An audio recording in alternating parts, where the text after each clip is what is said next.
Bonjour à toutes et à tous et bienvenue sur la chaîne YouTube du Journal du Real. Le Real Madrid est champion du monde des clubs suite à cette victoire 5-3, une finale extrêmement prolifique face au club saoudien d'Al Hilal. Une belle victoire pour les hommes de Carlo Ancelotti. Mais attention, il y a des choses à dire, on va y revenir dans cette vidéo, on va faire un petit débrief de cette rencontre. Et bien entendu, on va aussi évoquer les échéances à venir du côté du Real Madrid, qui a été cette semaine dans cette bulle de la Coupe du Monde des clubs. Et là, il va falloir très rapidement se pencher sur les grosses échéances à venir, c'est-à-dire la Liga et le rendez-vous face à Liverpool en Ligue des Champions qui arrive très très vite. Si on se focus un peu sur la rencontre de ce soir, on a vu une entame de match très intéressante de la part de Carlo Ancelotti et de son équipe. J'ai vu une équipe propre techniquement, mais surtout très intéressant à la récupération. On a vu un contre-pressing très actif de la part des milieux de terrain du Real, de la part également de Karim Benzema, ce qui a permis vraiment d'étouffer cette équipe d'Al Hilal et d'inscrire très rapidement 2 buts.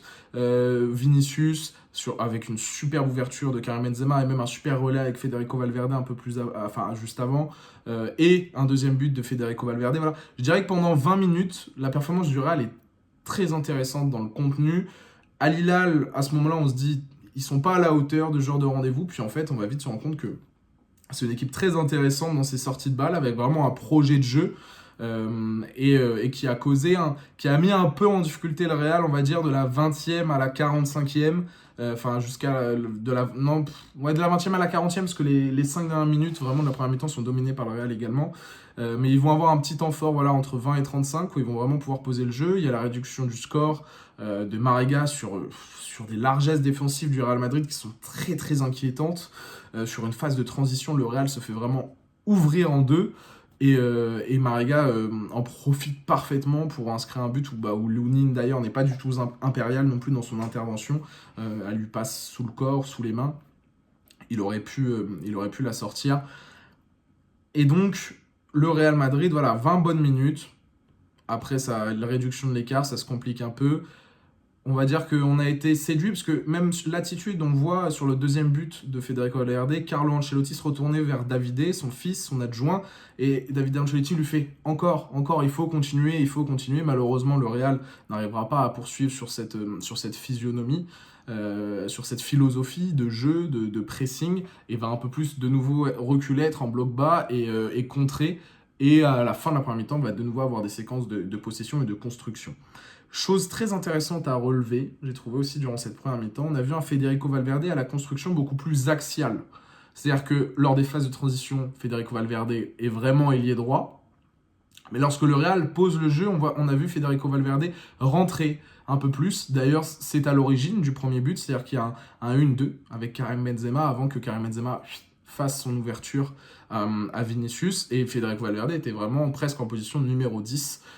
Et j'ai trouvé ça assez intéressant, et surtout en fait dans le contre-pressing, c'est-à-dire que dès que le Real Madrid perdait le ballon, et généralement ça se passait au centre du terrain, pas au centre du terrain mais plutôt au centre dans le camp des Saoudiens, Federico Valverde pouvait exercer vraiment un contre-pressing très actif et était très précieux à la récupération du ballon. Durant cette seconde période, on a vu vraiment tout le talent de Vinicius Junior, extérieur du pied magnifique, but de Karim Benzema. 2 minutes après, Dani Carvajal, Federico Valverde, combinaison. Dani Carvajal m'a rendu nostalgique le temps d'un instant, sincèrement. Son déboulé sur le côté droit m'a fait repenser à ces grandes heures du côté du Real Madrid. Federico Valverde, finition parfaite, doublé donc de Federico Valverde. Et vraiment, la grosse force du Real, j'ai trouvé durant cette rencontre, ça a vraiment été d'appuyer sur leur temps fort. Vraiment, dès qu'il y a eu des temps forts du Real, c'est 2 buts à chaque fois. Donc forcément, 4 buts, ça commence à faire beaucoup. Et ils ont vraiment parfaitement géré cette rencontre. On n'a pas encore parlé de Toni Kroos, mais je l'ai trouvé vraiment très très fort. Je trouvais que tout passait par lui. Je trouvais que c'était le meilleur milieu de terrain, parce qu'Aurélien Tchouaméni m'a montré des choses offensivement très intéressantes, mais défensivement, pour moi, je l'inclus en fait dans la mascarade un peu que nous a proposé le Real défensivement, parce que il a jamais réussi non plus à bien couper les phases de transition d'Al Hilal, même si il fait plutôt une bonne perf. Luka Modric est intéressant et il a fait beaucoup de courses verticales, beaucoup d'appels. Il a libéré un peu le jeu et il s'est pas forcément exprimé balle au pied, j'ai trouvé, mais plutôt par son jeu sans ballon ce soir. Et c'est assez intéressant, mais c'est pas encore le grand Luka Modric, mais ça va venir, je me fais pas trop de soucis là-dessus. Et on a eu un grand Karim Benzema, voilà, qui est à la conclusion d'une magnifique passe de Vinicius, mais Karim Benzema, franchement, impressionnant ce soir. Retour de blessure, il sort à la 60e, rien à dire, et le travail est fait. Et les supporters, ou les spectateurs plutôt, ou même supporters marocains, en ont eu clairement pour leur argent. Et là, on a un peu le Real Madrid qui tombe dans ses travers défensifs, c'est-à-dire qu'on avait une charnière à la bas Rudiger, Eduardo Camavinga à gauche, Dani Carvajal à droite. Dani Carvajal à droite a été un peu bousculé sur certaines séquences, mais ça va. Eduardo Camavinga, lui, par contre, a eu vraiment un client, que ce soit le latéral droit saoudien, j'ai oublié son nom, ou Mariga, qui se déportait beaucoup sur son côté. Ils ont vraiment mis en difficulté défensivement Eduardo Camavinga, même s'il a remporté de nombreux duels et a été intéressant dans ses interventions. Camavinga s'est surtout exprimé offensivement, mais je vais y revenir juste après. Mais défensivement, moi, ce qui était très inquiétant, c'est Rudiger à la bas. Dans le placement, dans l'alignement défensif, Rudiger fait déjà l'erreur sur le premier but et refait l'erreur sur le deuxième but. C'est lui qui couvre à chaque fois, parce qu'à la bas, lui fait ce petit pas en avant où Rudiger n'a pas l'intelligence ou n'a pas le feeling de le faire. Et ils se font piéger comme ça. Dans les duels, Rudiger a été très bon, surtout en première mi-temps, où il a une ou deux interventions très importantes. Mais voilà, dans l'intelligence défensive, là, à la bas et Rudiger, on a senti que presque à un moment que c'était un match amical, un match d'exhibition, parce qu'il laissait des espaces monstrueux aux joueurs d'Al-Hilal qui ont très bien joué le coup à chaque fois. Mais c'est très inquiétant. Lounine, voilà, ballon piqué de Vieto, peut peut-être mieux faire aussi. C'est vraiment le point noir de cette soirée, c'est les 3 buts encaissés. Alors c'est du spectacle, hein, on a eu un beau match, mais du côté de Carlo Ancelotti, ça a dû grincer un peu des dents. Et je pense qu'il y aura une discussion sur ça. Et on espère qu'à la barre Rudiger se montreront beaucoup plus rigoureux à l'avenir lors d'échéances peut-être plus importantes. Militao, bien sûr, on attend aussi son retour. Thibaut Courtois également. Voilà, même si Lounine est un très bon remplaçant ce soir, malheureusement, c'était pas fameux. Et puis on a le but, voilà, de Vinicius qui 5-2, qui met définitivement à l'abri le Real Madrid. Ceballos, magnifique crochet. Vinicius, super match de Vini. Je l'ai trouvé très très intéressant. Beaucoup, très focus, finition parfaite, deux très très belles finitions. Voilà, les 3 de devant, Valverde, Benzema, Vinicius nous ont régalé. La rentrée de Rodrigo est plutôt bonne, celle de Ceballos est excellente.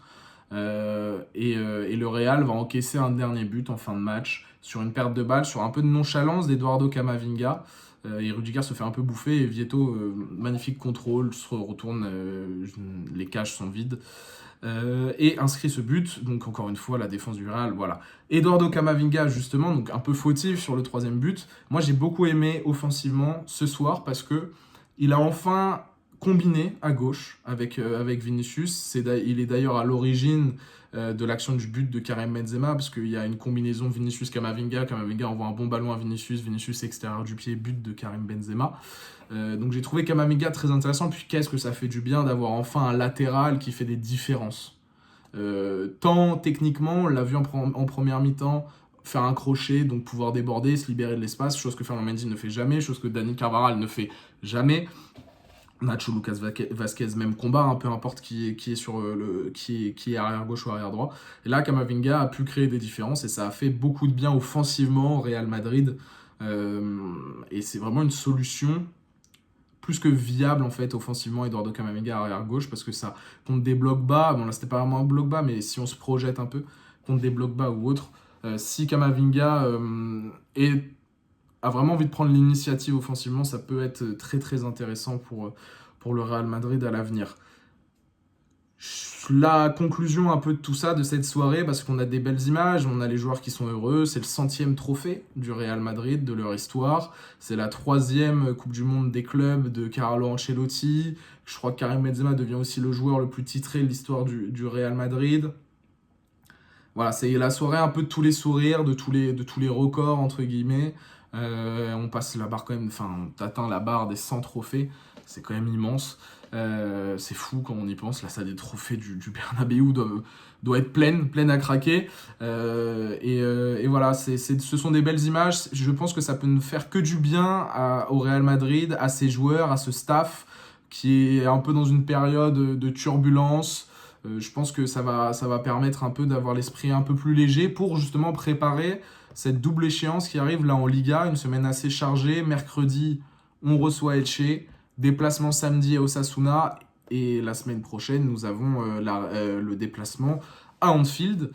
Donc les 3 prochains matchs sont vraiment déterminants pour l'avenir de la saison du Real Madrid, parce qu'en Liga, il faut continuer à prendre des points, le Barça lâche rien, il faut rester le plus près possible de nos rivaux, et il faut également bien sûr assurer une belle perf contre Liverpool lors du match aller pour se mettre dans les meilleures conditions en vue du match retour du côté du Bernabéu pour se qualifier en quart de finale. Voilà, l'objectif du club, il est clair et net.